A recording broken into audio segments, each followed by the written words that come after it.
Hi, I'd like to show you how to move your objects and keyframe them along your timeline to recreate the action of making petals grow from the center of a flower. So I already have this crude object here that looks like a stem of a flower with the center of the head of the flower. So what I'm going to do is click on my oval tool here on my toolbar. I'll choose the color that I want it that I want the petals to be. Let's choose like a pink. I'll go back and I'll draw out one of my petals. Let's make it kind of oval shaped. Now it's important to know that the difference between design mode, which is in blue, and animation mode, which is in yellow, is that design mode is for figuring out the exact shape of the object without inadvertently keyframing it along your timeline or saving any of those changes on the timeline. When animation mode is active or selected, any time that you go along the timeline and reposition, change a color, change the opacity, any of these values in the selected object's options or parameters is going to be keyframed because animation mode is automatically taking those changes into effect and then adding them to the keyframe below. So in order to stop that from happening, again, I'll go back to my zero time marker with my playhead on the timeline. I'll change it back to design mode, and now I can reposition, resize, and change the orientation or pivot point of the object by clicking on the center point and then left click and dragging that central point close to the middle of our flower. I can also rotate them if I chose to have them appear separately or animate them in that fashion. So since we want this petal to show up behind the stem, what we can do is go down to the layer. I'll rename my layer Flower. Reveal the nested layers by clicking on this little gray triangle to the left, and you'll see all of the shapes, the stem, the center, and the new petal that we just created. And I'll hold down left click and drag it below the center. That means that the center of the flower is above the petals. It just gives us a more realistic appearance of the petals being there. So what I can do is choose an amount of time for our petal to grow from the center of the flower to its full petal size. So I'll go to this 2-second mark on our timeline by clicking and dragging our playhead there. You'll see the black line indicating where the current time is going to be changing it. I'll go to animation mode. Again, anything that you change in animation mode will become permanently keyframed in our timeline unless we decide to remove them later. So what I can do is right click where I want the petal to finally grow to. That looks good, so I'm just going to insert a keyframe. So again, that's right click, insert keyframe, and this will create a new keyframe along our timeline for our petal shape. So just so you guys can understand what I'm actually showing you here, let's just do some quick renaming. The petal, since it's keyframed, is at the 2-second mark. That's where it's going to end up. But we want it to grow into place. So its initial keyframe at 0 seconds is going to be shrunk down.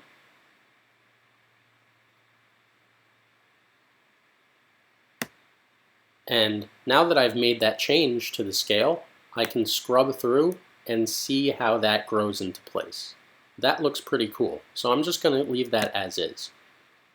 Now, I can choose to add more petals and do the same process over and over again, but I find the quickest way is to make sure that if you have multiple of these petals, which I know we're going to have, what you can do is first set easing to the animation by right-clicking in between the first and last keyframe that we had placed, set easing, click on that, and I can choose any one of these easing options. I can do cubic, quad, which gives you a nice, slow, smooth, growing action, cubic, which is a little bit more surprising, or expo, which is a bit more graphic-esque, something good for buttons or instant video. So I'll do cubic and go back. And now that I have the easing there, I can hit enter to play how fast it actually appears. And that looks pretty cool. So now that I have all those factors applied to one petal, I can simply duplicate the petal by selecting it. You'll see it highlighted in blue on our layers panel. And going to this second button up here above our layers panel. And if you hover over it, it says duplicate layer. Click on that button, and this will create a new copy of our petal. And I want to bring it down into the group of the flower, so I'll just hold down left click and drag it into place above our petal, or our initial petal, I should say. I want to reposition it when it appears at the 2-second mark. But instead of keyframing it, I just want to reposition where it occurs. So I'll change back to design mode. I'll lock everything so that I'm not inadvertently moving it, but I'll unlock the petal that I want to move. Since it's already more or less positioned, I'll rotate it, move it to the side, and then do the same process for every following petal. So I'll lock that layer, duplicate, click and drag down to my group, my flower group, take this petal copy, unlock it, rotate it, reposition it, and then do the same thing again. Lock the layer, duplicate it, drag it into your group, unlock it, rotate it, and reposition it.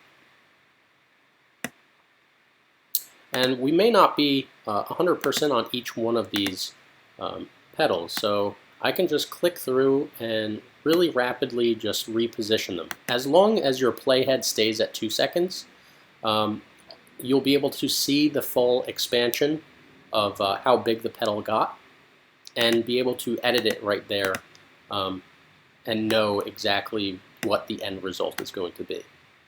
So again, I'll go around, do the same thing, and make sure to lock our layers. And this might need, let's say, 2 more petals. So I'll go to petal copy 3, duplicate my layer, drag it into the flower, select petal copy 4, unlock it so that I can manipulate it, rotate it, reposition it,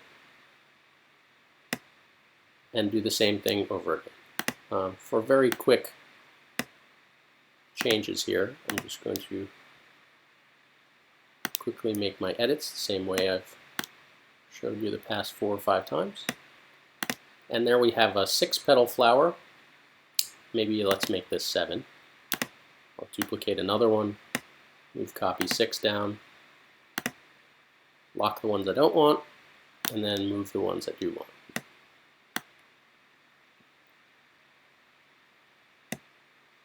Do that one there, and which one is that?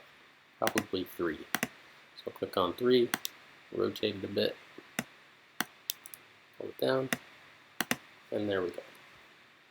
Now you can always adjust these by clicking through the layers. It'll give you a nice outline showing you which one you have selected, and that way you know which one you're currently editing. So I'll just refine these real quick and make a nice little flower, and that's pretty cool to look at. And now I just want to quickly go back to 0 seconds, hit enter, and there we have our 7 duplicated flower petals growing into place. Now obviously at the 0 second mark they're showing up just outside of the stem, so if you wanted them to be that way, you can always go to the 0-second mark and reposition them from where you think they should be growing from. So to zoom in, I'm going to hold down Z. Wherever my cursor is, it's going to zoom in on that focus point. And I can just click and drag so that each one of these little nubs is just barely showing. Again, click on the layer, unlock it. At 0 seconds, right, this is where our flower is starting to grow the petals from. You can go through, unlock, and reposition as I desire. Always make sure to lock the layer so that you're not inadvertently moving them out of their position that you've worked so hard to get them in initially. So that looks fine. There's just one more that's popping out here I'm not really happy with. Here we go. Flower petal copy 6. And there we are. So from a distance, you can hold down X to zoom out. And I will lock everything down, make sure all of my layers are locked by scrubbing through here. I can minimize my nested layers by clicking on this little gray arrow again. And then I just have one flower that I can move about at will and hit enter, and over 2 seconds it has grown all those petals. So the next cool part is if I unlock my entire group layer, I reveal my nested layers. What I can do now is go through each one of my petals and space them out for when they grow. So I'll select the second petal that grows into place, and I'll hold down left click and drag it a little bit down the timeline. And then my third one, I'll drag that a little bit down. And then this is actually the 6th one, I believe, is that next one. So I'll drag that out a bit. And I'll bring that one down because it's the 3rd one in line. This is the best way that you can get this repetition figured out, is by looking at it as if it was a staircase on our timeline. So we have 2 more to do.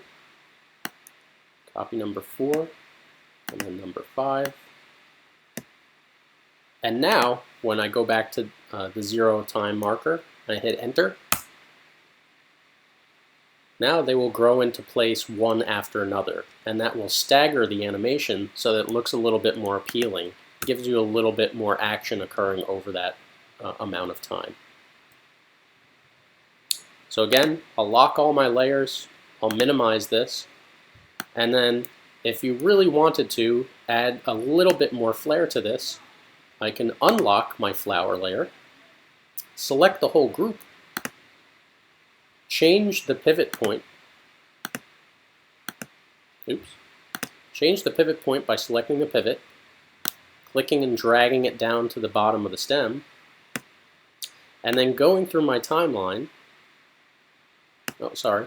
Actually, the best way to do this, if I want to animate the entire flower itself, swaying back and forth, so it's an animation that's affecting the whole object, I can group the object together into a movie clip by right-clicking on the layer, converting it to a movie clip, or just hitting F8 on my keyboard. Now, flower will turn into a clip, so I'll just rename this flower clip so that you know it is a movie clip. And now that it's a movie clip, I can add its own animation to the whole object from this level. So I'll go to 1 second and have it sway forward, and then go to 2 seconds. Oh, sorry, I need animation mode on. So 1 second, have it sway forward, and then 2 seconds, have it sway back. And then if I wanted to bring it back to the resting point or the 0 second mark, I can select the keyframe. You'll see it surrounded in a blue highlighted diamond. Hold down the Alt key on my keyboard, and then left click and drag that keyframe to my newest point, or my last point. So that way keyframe, the 0 second mark and the 3 second mark are in the same exact place. So when I play through now, it'll start in the center, sway back and forth, grow the petals, and then stop at 3 seconds. If I wanted this to loop, I could right-click on the last animated keyframe, change End Action, and loop the action. This way, it will sway back and forth, grow into place, and then continue to move. But because the petals were animated inside of the movie clip, you can find them by clicking on this thumbnail called Edit Group. And now you're inside the flower, the entire flower that we animated initially, with all the petals, the center of the flower, and the stem. And in order to get out of this, I'll just click on my breadcrumbs up at the top left, where it says Scene 1, click on it, and it brings me back to the top of the canvas. So I can change my scene duration to match the looping effect. So I'll go to 9 seconds by holding down left click on the flag and dragging it to 9 seconds. Or I can just go up to my Scene tab here, double click on it, and just hit 9 on my keyboard and hit Enter. And if you hover over it, it tells you the name of the scene, Scene 1, and how many seconds it lasts for, 9 seconds. And then simply to preview your animation from here, you can click on the name of your project. Currently, mine is unnamed, so before I go to preview it, I'm going to change the name of my project by clicking here. Click on the name field where it says Give me a name, and we'll say Flower Growing Animation. And hit Enter. And now, this field up here has changed to the new title of our project, Flower Growing Animation. But also by clicking on this, it brings us to the project page of that animation. So we can preview it, we can look at the player, and we can pause and play, and if we wanted to, we can add sound to it. If you wanted to export this to a video,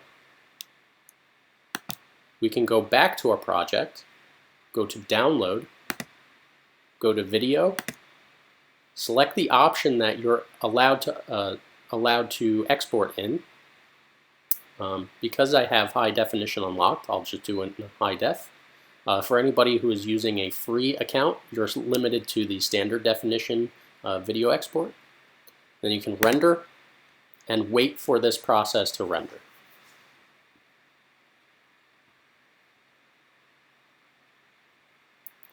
So given a little bit of time and the shortness of the animation, it's only 9 seconds long. If you had something longer that this load bar would take a while to complete, you can always close it by clicking on that button below, and it will email the finished render to you to the email that you've designated in your account. So now that our video is ready to view, I can click on this download button in the middle, and it will show me the MP4 version of the video that we have created. And there you go. That's how you animate your object into place as well as render it and move it along in your layers panel.